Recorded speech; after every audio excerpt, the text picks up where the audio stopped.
And that's definitely a turn card that I want to keep bluffing on. And let's jump right into it. You know the rules, I guess. Most of you who are here from the start. Goose Hunt is on again in 100 today. So maximum of $100 to be won each hand extra for you guys. You need to bluff me off the best hand on the river or win at showdown.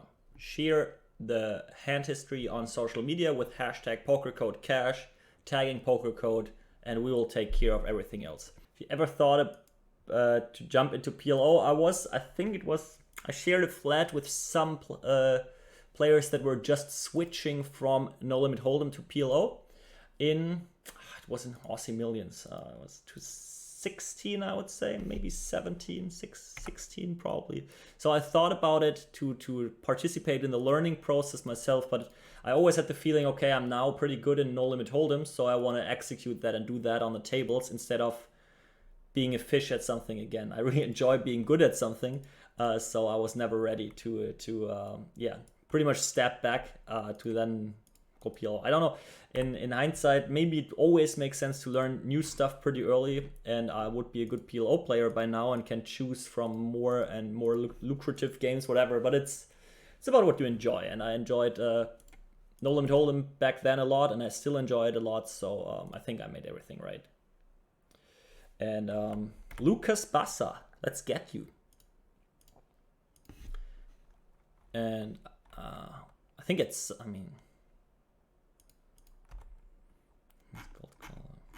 don't want to always jam. We get the call, pocket queens, checking, betting, both fine.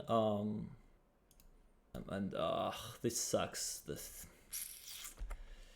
Now getting two calls. I think I'm just on a check fold, actually. They won't fold a pocket to me, and one of them will have a pocket. So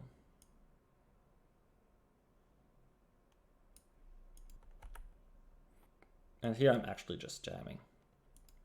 Checking is fine as well. I'm obviously blocking any queen, but he should call more than that.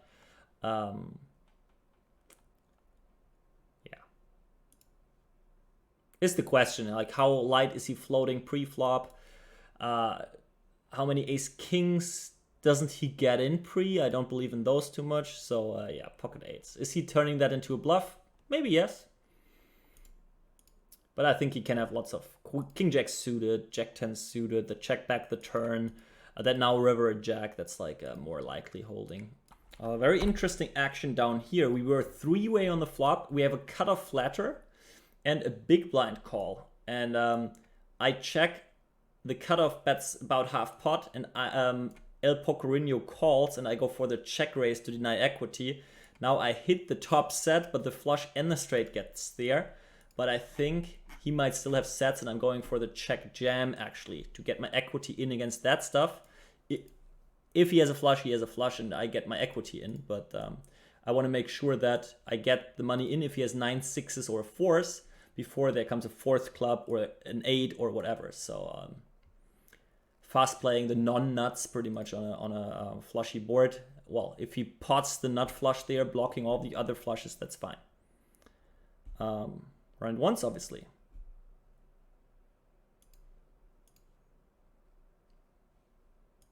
Nope. Ace king suited should be a pretty much 100% 4-bet here. And we'll get it in. Jacks round once, good luck. Uh-oh. Uh-oh. Heat. Whew. And somehow I didn't even really realize that this is one of those freaking splash pots I have no clue of, and went for a open raise that doesn't make any sense. But okay. That happens. I can live with that. While having a top pair, top kicker plus nut flush draw here.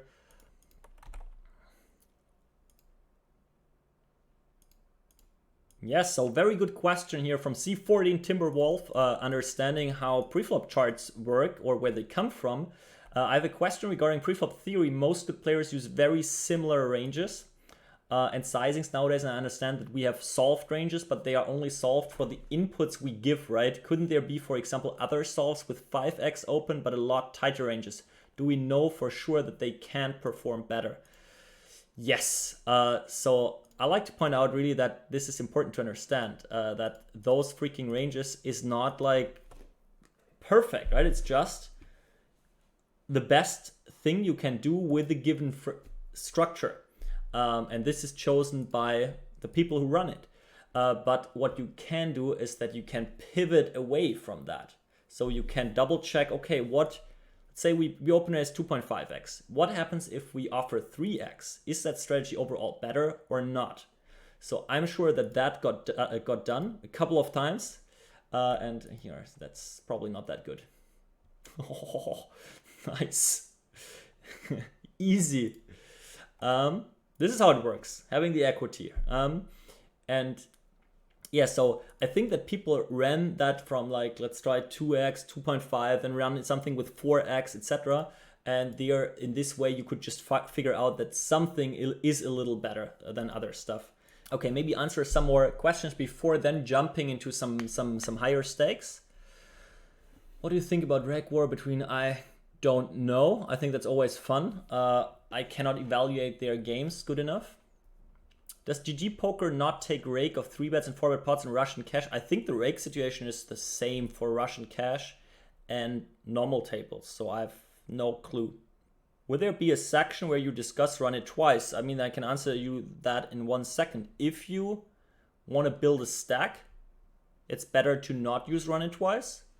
If you have bankroll issues, right, that you want to take out variance, then run it twice.